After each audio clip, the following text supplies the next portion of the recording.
नमस्कार। कौन बनेगा मुख्यमंत्री का शानदार आगाज हो रहा है सोलापुर से। जी हां, इस बार के महाराष्ट्र विधानसभा चुनाव कुछ हटकर हैं, क्योंकि सियासत पांच फाड़ हो चुकी है। शिवसेना अलग, बीजेपी अलग, एनसीपी अलग, कांग्रेस अलग और एमएनएस भी अलग। और यही वजह है कि आखिरी मौके तक कोई नहीं कह सकता कि आखिर जीत किसकी होगी। हम इस वक्त सोलापुर लोकसभा सीट में हैं। शहर मध्य विधानसभा सीट के अंतर्गत आता है वो हिस्सा जहां मैं मौजूद हूं। मैं सबसे पहले परिचय करा दूं अपने तमाम पैनलिस्ट से। हमारे साथ हैं मौजूदा विधायक प्रणीति शिंदे, जो कि पूर्व गृह मंत्री सुशील शिंदे की सुपुत्री भी हैं। शिवसेना की तरफ से हमारे साथ हैं महेश कोठे साहब और एनसीपी की तरफ से विद्या लोलगे। आप तीनों का स्वागत है। हमें इंतजार है बीजेपी की प्रत्याशी का भी, मगर जैसे कि कार्यक्रम की शुरुआत में मैंने आपको बताया कि इस बार के चुनाव महाराष्ट्र में क्यों अलग है, आइए देखते हैं ये रिपोर्ट। महाराष्ट्र विधानसभा चुनाव से पहले राज्य में राजनीति की तस्वीर बदल चुकी है। पिछले हफ्ते पहले बीजेपी ने शिवसेना से 25 साल पुराना रिश्ता तोड़ा और घंटे भर के भीतर एनसीपी ने भी कांग्रेस से अपना 15 साल पुराना रिश्ता तोड़ लिया था। अब महाराष्ट्र के महाभारत में सभी पार्टियां अपने अपने दम पर ताल ठोक रही हैं। अगर मेयर है तो प्रधानमंत्री जी की आवश्यकता क्या है? सीटों को लेकर शिवसेना ने जो फॉर्मूला दिया था वो बीजेपी को पसंद नहीं था। बीजेपी शिवसेना से ज्यादा सीटों की मांग कर रही थी। इसी तरह का विवाद कांग्रेस और एनसीपी गठबंधन में भी था। लिहाजा एनसीपी ने गठबंधन तोड़कर अपने दम पर लड़ने का ऐलान कर दिया। नहीं, हमारे वजह से नहीं, ना मेरे वजह से, ना राहुल के वजह से, ना कांग्रेस पार्टी के वजह से। एबीपी न्यूज के भी सबसे ताजा सर्वे के मुताबिक अलग अलग लड़ने की सूरत में बीजेपी को 103, शिवसेना को 64, कांग्रेस को 49 और एनसीपी को 40 सीटें मिल सकती हैं। हालांकि महागठबंधन में साथ रही पार्टियां अब बीजेपी के साथ हैं। और आइए अब सीधे रुख करते हैं अपने तमाम पैनलिस्ट। सबसे पहले प्रणीति शिंदे, जो कि यहां की मौजूदा विधायक है। जनता आपको फिर से क्यों चुने और आपके 20 सेकंड शुरू होते हैं अब। क्योंकि 5 साल में हमने काफ़ी सारा काम किया है। करीबन 1,500 कोटी रुपए की विकास काम हमने शहर मध्य में किए हैं। जो पहले 15 साल में नहीं हुए थे वो बैकलॉग हमें करीबन 60% ये 5 सालों में किया है। हमने सिर्फ और सिर्फ विकास काम किए हैं, रास्ते किए हैं, ड्रेनेज के काम किए हैं और लोगों को मकान बांध के दिए हैं। और बस इसी आधार को लेके हम लोगों के सामने आशीर्वाद मांगने जा रहे हैं। शुक्रिया प्रणीति जी। और अब शिवसेना के महेश कोठे साहब, आप बताइए जनता आप में क्यों विश्वास जताए और आपके 20 सेकंड शुरू होते हैं अब। आज शोलापुर को 4 दिन 5 दिन में एक बार पानी मिलता है। हमारी सरकार आएंगी तो रोज पानी हम देने की कोशिश करेंगे। और दूसरा, आज शोलापुर का युवा शिक्षण लेता है शोलापुर में, लेकिन उसे नौकरी के लिए जाना पड़ता है दूसरे शहरों में। तो इस यूथ को यहाँ पे रुकाना है। उनकी टैलेंसी का काम शोलापुर को ही मिलना चाहिए और शोलापुर को यूथ को उसके तरीके से उसको काम मिलना चाहिए, ज़्यादा उसकी पेमेंट मिलनी चाहिए। आईटी पार्क होना जरूरी है, अलग अलग टेक्सटाइल पार्क होना जरूरी है। आपका वक्त खत्म हुआ। और अब एनसीपी की आप बताइए हमें कि जनता आपको वोट क्यों दे और आपके 20 सेकंड शुरू होते हैं आप। जैसे कि मेरे सब प्रतिस्पर्धी बहुत राजकीय पार्श्वभूमि से है, मुझे कोई राजकीय पार्श्वभूमि नहीं हूँ, पर मैं एक सामाजिक कार्यकर्ती हूँ और मैंने अभी तक युवकों को और महिलाओं को रोजगार दिया है। बाकी मेरे को कोई भी पोस्ट नहीं थी और राजकीय कुछ भी मेरे पास गेन नहीं था। तो आगे जाके मैंने पहले करके दिखाया है और फिर मैं आपके पास वोट मांगने को आ रही हूँ। तो मैं सबसे पहले रोजगार के लिए भर दूंगी। मैं एक उद्योजिका हूँ, तो मैं उद्योजक बनाऊंगी लोगों को। और जो यहाँ पे मैंने यूनिवर्सिटी जो है शोलापुर की वो लाने। आपका वक्त खत्म हो गया। और सबसे पहले प्रणीति जी, चूंकि आप यहाँ मौजूदा विधायक हैं, आपसे जानना चाहूंगा, डर तो नहीं लग रहा है आपको, क्योंकि आपके पिता तो लोकसभा के चुनाव हार गए हैं, अब ऐसा लग रहा है कि आपकी बारी है। बिल्कुल डर नहीं लग रहा, क्योंकि हमने उन वैसे काम किए हैं और इतने सारे काम किए हैं।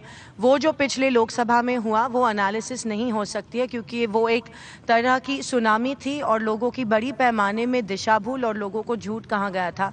लोगों को अब समझ में आया है कि वो अब की बार क्या, हालांकि उस सुनामी को आप नहीं मानती, सुनामी नहीं रही है। और इसीलिए जो उसके बाद में बाईपोल हुए, मोदी जी के खुद के कॉन्स्टिट्यूएंसी में बीजेपी की सीट नहीं आ पाई और गुजरात में कांग्रेस की सीट आई।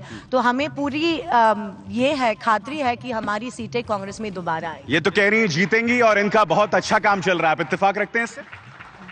मैं कहूंगा कि मेरी जीत 100% हो जाएगी, क्योंकि आज बाला साहेब ठाकरे ने जो शिवसेना यहाँ पे बनाई है, उद्धव ठाकरे अच्छी तरह से उनका अगर विजन महाराष्ट्र हम देखेंगे तो मुझे लगता है कि महाराष्ट्र की जनता को सबसे ज़्यादा आशाएं उद्धव जी के नेतृत्व में है और उनके नेतृत्व में महाराष्ट्र सचिव अच्छी तरह से हर फील्ड में काम कर रही है। फिर किसानों के लिए हो, कामगारों के लिए हो, इंडस्ट्रियल के लिए हो या शिक्षण के लिए हो, हर क्षेत्र में। नहीं, मगर जनता में असमंजस नहीं होगा, बीजेपी के हो गए तो जाहिर सी बात है ये मसला तो होगा ही। देखो, ये तो हर पार्टी अलग अलग हो गई है और शिवसेना को लोग महाराष्ट्र में सबसे ज्यादा चाहते हैं, ये हम सब जानते हैं, क्योंकि शिवसेना का जो वर्कर है वो पूरी लास्ट रूट तक पहुंचा हुआ है और शिवसेना का जो वर्कर है पूरी ईमानदारी से लोगों के काम में आता है। विद्या जी, सवाल ये, आपको नहीं लग रहा कि जनता आपको गंभीरता से नहीं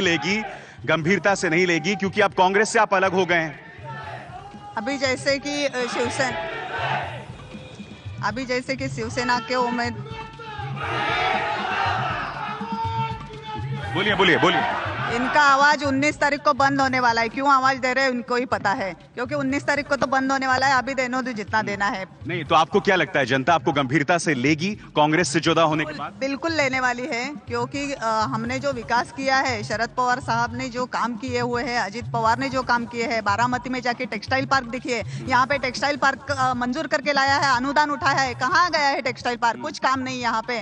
तो राष्ट्रवादी के जो नियम है, राष्ट्रवादी के काम करने की पद्धत है, वो जनता को रुचि हुई है। और विद्या जी, मुझे एक और चीज याद है, अजीत पवार साहब ने एक वादा किया था कि दिसंबर 2013 तक पूरे महाराष्ट्र में 24 घंटे बिजली मिलेगी।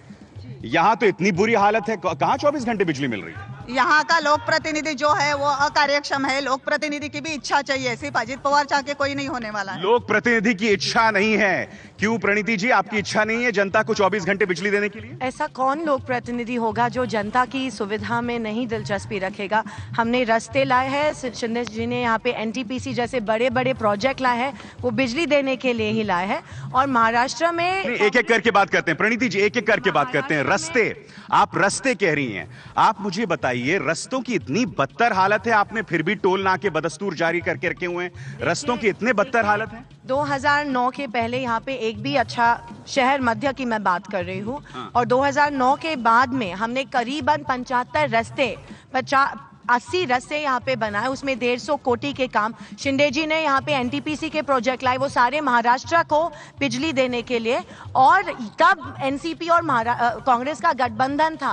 आप एक गलत बयानी कर रही हैं। आप गलत बयानी ये कर रही हैं, मौलाली चौक, अशोक चौक, कुंठा नाका, गुरु नानक चौक, रामबाड़ी सेटलमेंट, यहाँ की सड़क की हालत बहुत बदतर है। क्या आप इसको नजरअंदाज कर सकती हैं? आई थिंक आपको थोड़ी आपका सर्वे या एनालिसिस थोड़ी गलत हो गई है, क्योंकि अशोक चौक हो, मौलाली चौक हो, रामवाड़ी हो, यहाँ पे 15 साल 10 साल में रास्ते नहीं हुए थे, क्योंकि ये टेंडर के काम रुके गए थे, जो हमने पूरे किए हैं। तो अब आप जाके देखिए, जो हमारे माजी आमदार है, उनके ऑफिस का बाहर का भी रास्ता हमने बनाया। नहीं, क्या इन जगहों पे कहाँ है? इन जगहों पे सड़क है?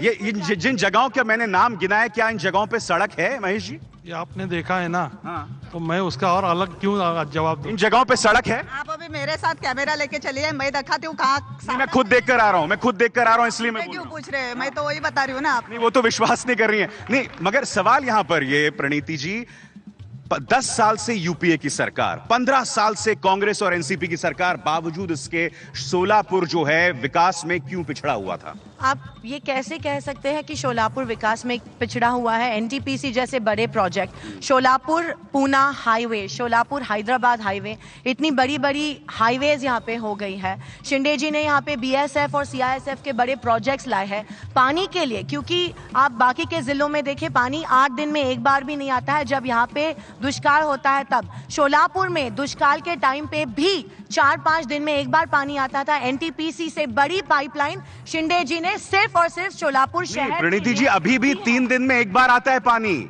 अभी भी 3 दिन में एक बार पानी आता है। क्या मैं गलत कह रहा हूं? कि अभी भी 3 दिन में एक बार पानी आता है? अभी उजनी 100% भरा हुआ है, और ये नियोजन महानगर पालिका का था। हमने गुडेवार जी से कहा है कि शोलापुर में एक दिन और पानी होना चाहिए, सुबह होना चाहिए, क्योंकि अब जो भी महानगर पालिका में राजनीति करते थे वो अभी नहीं रहे हैं और इसीलिए पानी का नियोजन यहाँ पे नहीं। कौन जिम्मेदार? अभी पानी का नियोजन ठीक तरह से हो रहा है शोलापुर में और कोई भी चीज लोगों तक पहुँचाने में हमें दिक्कत नहीं आ गई है, ये मैं दावा से कहूँ। चलिए जनता से हम पूछते हैं, क्या पानी आ रहा है लगातार 24 घंटे? जवाब दीजिए, पानी आ रहा है यहाँ पे? सर बहुत कम आता है और जो आना चाहिए टाइम में नहीं आता। आप बताइए, पानी आ रहा है? बिल्कुल नहीं आ रहा, बिल्कुल नहीं, क्योंकि पानी का नियोजन बिल्कुल नहीं कर पा रही महापालिका। आपके हिसाब से पानी आ रहा है? बिल्कुल गलत बात है, बिल्कुल गलत बात है, बिल्कुल गलत बात है। आप बताइए सर, पानी आ रहे हैं? 4 दिन के बाद रात को पानी आता है, 4 दिन के बाद रात को पानी आता है, 4 दिन के बाद। ये देखिए, ये बुजुर्ग कह रहे हैं कि 4 दिन बाद रात को पानी आ रहा है। जैसे मैंने कहा कि जब अभी उजनी 100% भर गया और हमारी गुड्डेवार जी हमारी भी मांग है, क्योंकि हमारी पूरी ऑटोनमस बॉडी है महानगर पालिका, उसमें हम ज्यादा इंटरफेयर नहीं करते हैं क्योंकि हमने वो किसी और को चलाने दी थी जो ठीक से पानी का नियोजन नहीं कर पाए। कौन सी पार्टी, कौन लोग? जो भी है, जो जिनके हाथ। नहीं, ऐसा क्यों है? ये ऐसा लग रहा है प्रणीति जी कह रही है जिम्मेदार वो नहीं है पानी के लिए। कौन जिम्मेदार है? आपको क्या लगता है? कांग्रेस पार्टी ही है ना। देखो, 100% उजनी भरने के बाद भी जो प्रोजेक्ट्स महाराष्ट्र शासन की ओर से और लोकसभा की ओर से आने चाहिए थे वो नहीं आए हैं, इसलिए पानी का नियोजन ठीक से नहीं है। इनटेक हमारे पास लाने के जो पाइपलाइन है वो छोटे हैं और वो महाराष्ट्र शासन और केंद्र शासन उसके लिए जवाबदार है। कौन जिम्मेदार है? पानी की बदतर स्थिति के लिए जिम्मेदार कौन है? कांग्रेस पार्टी, क्योंकि मेयर उनका है और लोक प्रतिनिधि जो हमारे है वो भी उनके हैं, सांसद थे इतने दिन वो भी कांग्रेस के ही है। सरकार तो आपकी एक साथ थी 15 साल। ये स्थानिक प्रश्न है, सरकार का क्या संबंध है? लोक प्रतिनिधि जो है वही पक्ष का संबंध रहेगा ना। चलिए जनता से हम सवाल करते हैं, जनता के क्या क्या सवाल हैं। आइए सवाल। सर मेरा एक क्वेश्चन है कि कांग्रेस जब भी 2009 में सरकार आई थी कांग्रेस की, वो बोले थे कि 2014 तक हम load setting, Maharashtra load setting मुक्त करेंगे। अभी तक क्यों नहीं हुआ? अभी 2014 का इलेक्शन चालू हुआ, क्यों नहीं हुआ? मेरा क्या नहीं हुआ है? लोड सेटिंग मुक्त नहीं हुआ, 18 घंटे लोड सेटिंग चालू है अभी। जवाब दीजिए प्रणीति जी, अभी भी लोड शेडिंग बदस्तूर जारी है, वजह क्या है? जी, हालात बहुत ही अच्छे हुए हैं पिछले 10 साल में। जब से यूपीए सरकार थी हमने इतनी बिजली बनवाई है जो पहले नहीं बनाई थी, तो बिजली के हालात जरूर सुधार रहे हैं। और शोलापुर में सबसे ज्यादा टेक्सटाइल मिल्स है और पावर लूम्स है जो टेक्सटाइल मिल्स बिखर रहे हैं, सिसक रहे हैं, हैंडलूम्स बंद हो गए। यहाँ पे टेक्सटाइल मिल्स के लिए यूपीए सरकार ने जो पैकेजेस दिए है, बस उसी के वजह से टेक्सटाइल मिल्स चल रहे हैं। 2009 के पहले यहाँ पे ऐसी स्थिति थी जो टेक्सटाइल मिल्स बंद हुए थे क्योंकि यहाँ पे एक कम्युनिस्ट आइडियोलॉजी चल रही थी और एक भी अच्छी बड़ी कंपनी यहाँ पे नहीं आई। और पानी, एक सेकंड, मैं पानी के बारे में मैं कहना चाहती हूँ कि हमने एक मांग की थी कि अगर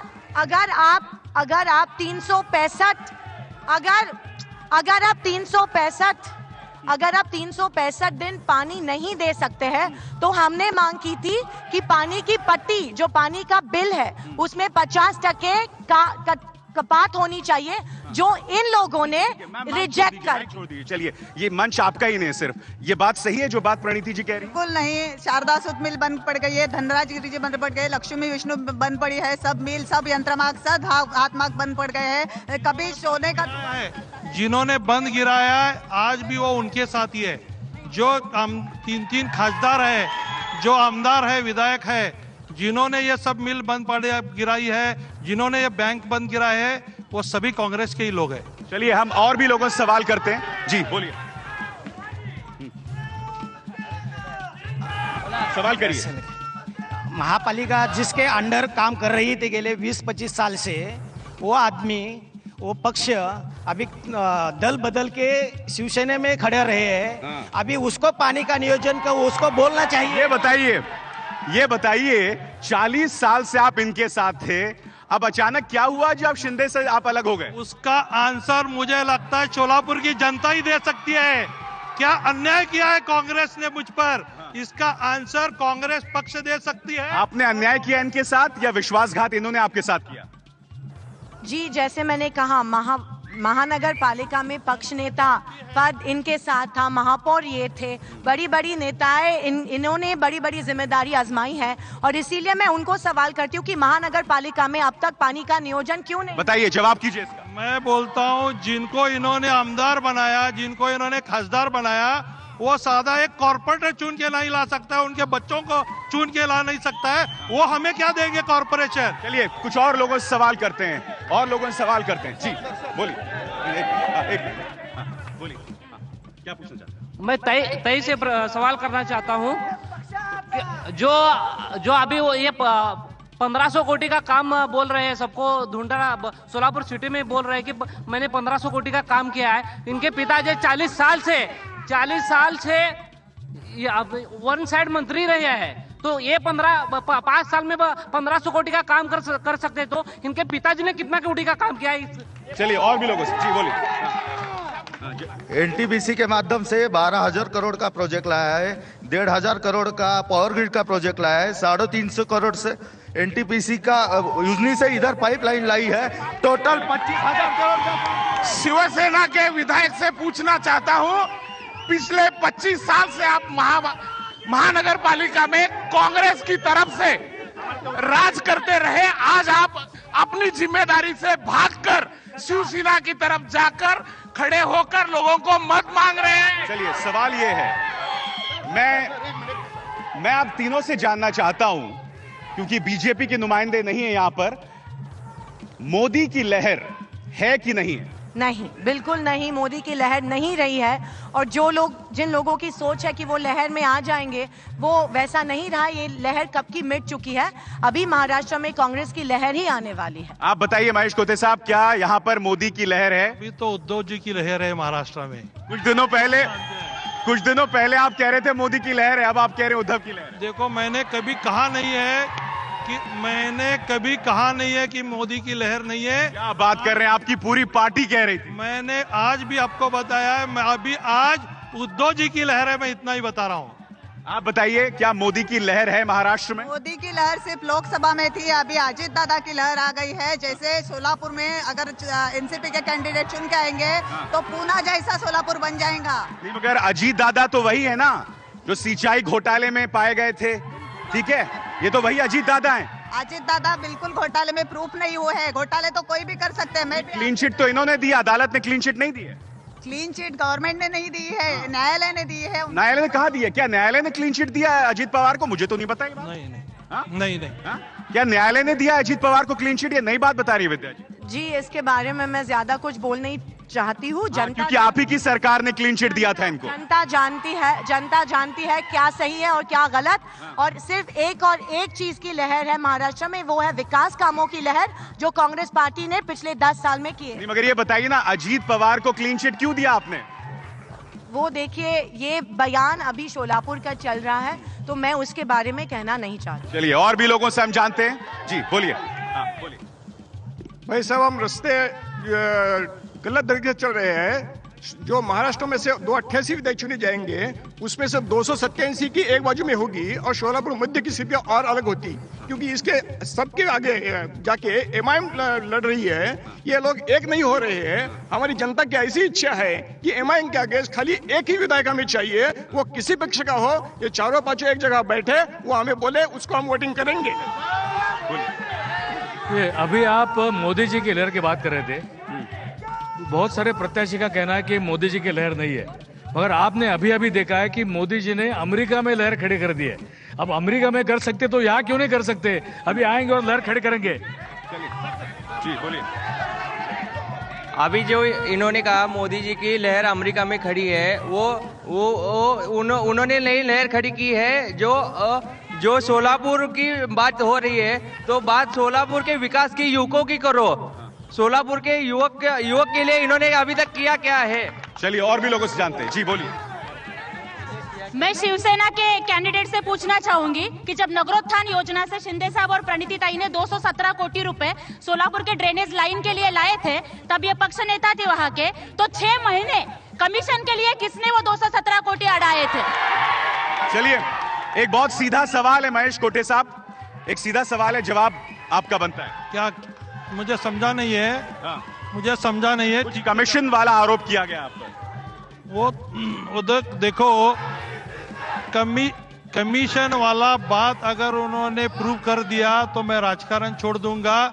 मैं तो बोलता हूँ कमीशन उनके लोगों ने ही खाया है। देखिए महेश कोठे साहब कह रहे हैं सियासत छोड़ देंगे, सियासत छोड़ देंगे। चलिए और भी लोगों से जी बोलिए। सर मेरा एक सवाल है सर, कांग्रेस, राष्ट्रवादी, शिवसेना, भाजपा को जनता आपको वोट क्यों दे?